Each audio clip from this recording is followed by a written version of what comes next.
Hey everybody, Billy Watkins here with the Whole Package by Premier Packaging. Coming to you yet again from the International Sales Meeting at Premier Packaging, and I'm talking today with Alex Garrett. How are you? I'm doing well, sir. How are you? I'm doing well. Thanks for having me. You're a supply chain specialist I am. for Premier. You're based out of Redondo Beach, Correct. California, Yep. which is fun to say. It is very fun to So say. many places in California are fun to say. A couple of things here. We thank you very much because you just literally landed. You did. just got off a plane. I did. And you just hightailed it over here to be part of our little show. Yeah. Well, this is an exciting place to be. It is, Ed, but yeah, thank you very much, and it's good to have you. Also, we just this is a little awkward. We don't normally do these things like this, but we both just pounded some food. Yep. We're in Cincinnati, Ohio. Have you ever been here? No, it's my first time in Ohio. Good little river city, right? Yeah. And they have they're kind of famous for a particular chili chain of chili places. So I just had a big fat bowl of chili with onions on top. Yeah. It smells great. So I can't wait to talk to you for the next 15 minutes. And yeah, you had hot dogs. I did. Right? Yep. With chili on.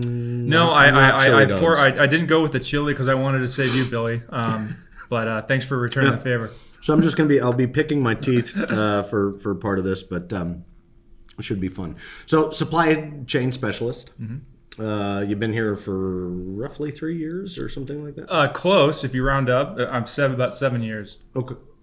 You've been here 7 years. 7 years. I must have misread that. 7 in August. Yeah. Good Lord, you've been here forever. Yeah. How did you get here?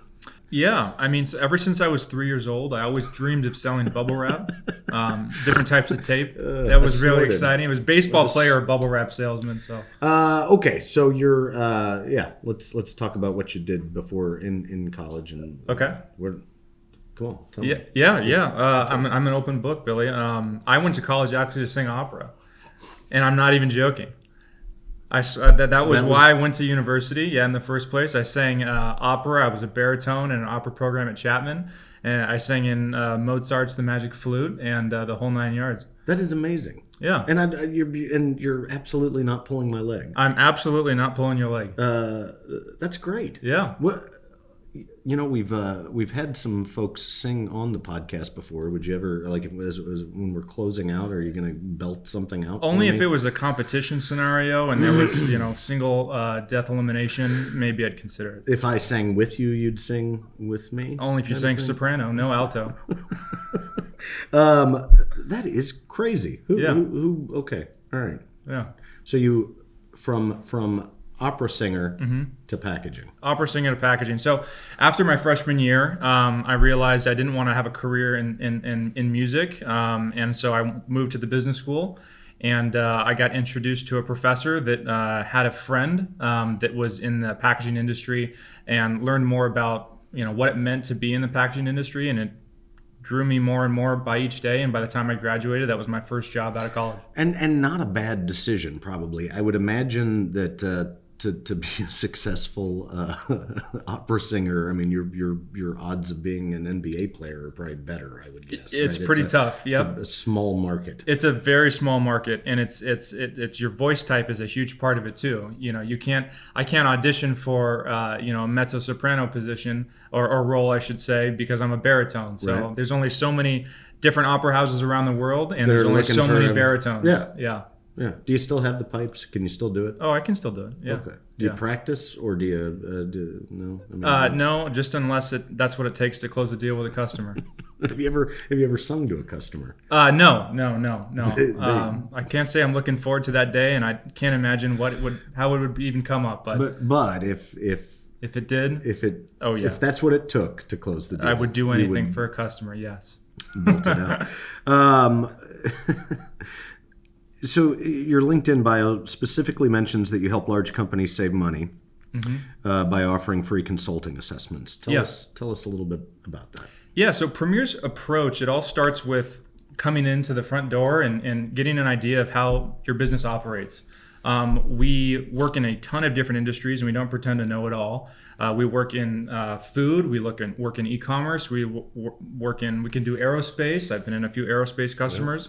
It starts with us understanding your business, and from there, once we feel like we have a good understanding of how your operation operates, we're able to make recommendations and different suggestions that we think is going to save you money. And that whole process is free.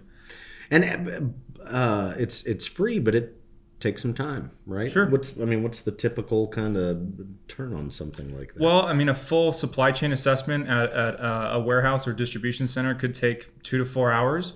So we ask that the customer have a lot of buy-in, walk the floor with us, and spend some time with us.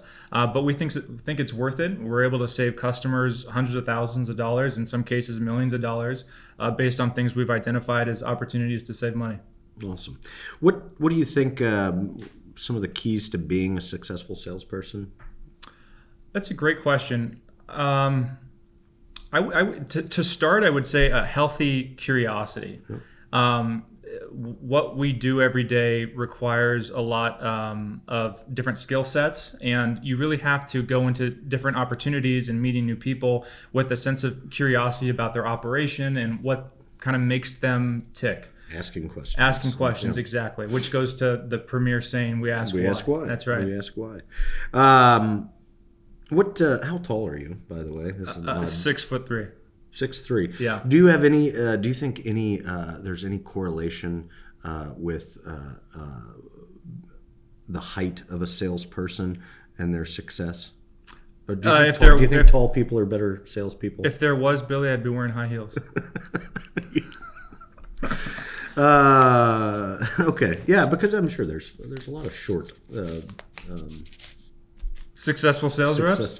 Yeah, I would imagine. I hadn't met them yet, but I'm sure they're out there. It seems like I've been talking to a bunch of tall people today. Yeah, well. And most people are taller than me, and I get that, but Yeah, well, if Premier had a basketball team, I'd imagine we'd be okay. We'd be all right. Yeah. What do you like best about working in sales? Probably dealing with people. I'm an extroverted person. I like talking to people. I like being with people. The people at Premier are just so nice and welcoming and honest people. And the customers I work with, I'm lucky to say that there are so many great customers that I have. Some of them are very close friends of mine now. Christmas cards going back and forth, a lot of golf played, just because we enjoy each other's time. So I'd say the people. I've talked to other folks about this. What's the deal with? What do you think it is about golf and sales? Why do they go hand in hand? Oh, gosh, that's a good question. A lot of sales guys tend to be competitive. Right. I think a lot of ex-athletes. I played baseball and football in high school. So we didn't even talk about that. You glanced over that. You went straight to your opera days. But you were a baseball player and a football player in high school. Yeah. Yep. Baseball and football in high school. I played baseball my whole life. Played a little bit in college, but rolled my ankle, and my ankle swelled up to the size of a softball. So that ended my career. What's the diagnosis for that? What the hell? It was a bone contusion and 2 torn ligaments in my left ankle. Have you rolled it since? You ever done that? It is the most excruciatingly painful thing ever. Yeah, it sucks. I almost passed out. Yeah. Yeah, I tried to tough it through, and no, I had to sit down. Well, I'm glad you made it through. Yeah. Point being, you're competitive. Oh yeah. And this is a competitive business. Yeah, it very much is. Do you ever run into salesmen from other organizations? And ever feel like roughing them up? I don't think so. No, I'm just saying. I'm not that competitive. Okay. You never let the air out of anybody's tires. No, or anything like that? No. I'm not tripping anybody in the hallways or putting gum in people's hair. All right, whatever. That's fine.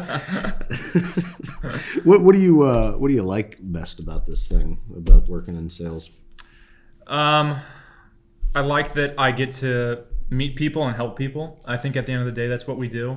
I mean, yes, we sell packaging. Yes, we make recommendations, but we're trying to make people's lives at work a little easier. And I think that we really do that. Yeah.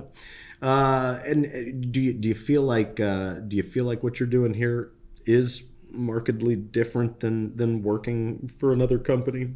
In packaging? Yeah. I would definitely say so. Yeah, absolutely. What is it? What is it? How do you think we make that happen? Well, in other packaging companies, I'll tell you right now that there is, a board, right? Say a whiteboard saying, hey, this is how much this person is selling, and your goal is to be at the top. And there's a lot of sales organizations like that, and maybe that works. But at Premier, not once have I ever been a number or a name on a whiteboard that was just pushed to sell. That was never the goal. At Premier, it's all about how many target assessments are you doing, which really translates to how many people are you going to help. So I think that's a marked difference about Premier than other companies. Love it. What do you, in doing those assessments, you may go in and go through all of the, check all the boxes and go through all the motions and have good communication and come up with a good solution and maybe at the right price or whatever, and it'll still fail, right? Yeah. You still might get a rejection. How do you get through that? Yeah, I mean, that happens all the time. There's a lot of conflicting motivations on the customer side. So you could, the old saying, you can lead a horse to water, but ultimately it's the customer's decision if they want to make that decision to take your solution or to go with Premier. There have been times where I felt like we were a slam dunk, an obvious choice. The solution was a good fit, but they decided not to go with us, and that's okay. Move on. Yeah. You go on to the next one, right? Yeah, exactly. And at the end of the day, we're trying to make other people's lives easier. And if they feel like our solution isn't going to help them, then I don't want them to pick it. And it's always, and certainly you keep the lines of communication open, and you probably found that maybe 6 months later they call you back and say, oh, you know what? Yeah, I mean that happens all the time. Yeah. I mean what we do here is that the sales cycle is very long. It usually involves a lot of different people on the customer side making decisions, and they're not cheap decisions either. Right. I mean some of these decisions can add up into the millions of dollars, millions of dollars a year. So. We take it very seriously, the process of them picking a vendor, and we understand it takes some time and a lot of diligence. What do you think customers are looking for at this time? Things have we've gone. There's been a lot of ups and downs. We're on the other side of some crazy times, and what's actually perking the interest of customers these days? Yeah, no, that's a good question. I mean, I think. It wasn't so long ago where it was all about price. Customers were buying 12 by 12 by 12s. They want the cheapest price possible. They shop the market, and whoever has the lowest price wins. I think that in the marketplace, there's been a lot of education on what really hits the bottom line, and it's a lot more than just material cost. It's storage cost, it's handling costs, it's labor costs. All these things add up, and these are not pennies; they're dollars. So I think that in the marketplace, it's a lot less based on price. These decisions are made a lot less on price and more on a total partner package. That's where I see the industry going right now. What's the outlook for this year for you in terms of sales? It's good. I think that there's a lot of people that are looking for solutions right now. It's no secret that on the labor side of things are getting very expensive, in California, and it's especially because that's where I'm from. Companies are looking for new ways of doing things to reallocate labor to make sure that their throughput is as high as possible with the labor force that they have. I think in terms of my outlook, I think there's going to be a lot more higher made decisions that are far beyond just price. I think there's going to be more distribution agreements where we're holding stock for companies, less drop ship. There's just going to be a higher service requirement because to win business out there right now, you just have to be better. That's what you got to do. Yeah. Yeah. And we're positioned to do that, I would say. Yeah, absolutely. I mean, we have warehouses, dozens and dozens, if not hundreds of warehouses across the United States with 4 or 5 different sheet plants fueling those distribution centers, a team of educated salespeople that are ready to help, a team of engineers that are ready to help. Premier is in a great position to service this new type of customer. So you're a California guy, not far from Los Angeles. No. Do you have any brushes with greatness on a? I mean, does are there famous people going to your 7-Eleven or anything like that? Well, it's nothing like coming to Cincinnati to see you, Billy. But there's a few run-ins dumbest thing that are you've said. that are close. Gosh, I mean, there's a few. I saw Bruce Willis. Oh yeah. I saw Bruce Willis. I almost hit Jennifer Garner with my car. That's a true story. That was an accident. Okay. I wasn't looking for her. I wasn't looking for Jennifer. Yeah. She was just walking down the street in Santa Monica, and my wife said, "Brake, brake, brake," and I hit the brakes, and up looks 13 going on 30, looking me right through my windshield. So yeah, but she's safe. We're all safe, so it's all good. Nice. And today you've had chili, or you've had hot dogs with me. Yeah. That's right.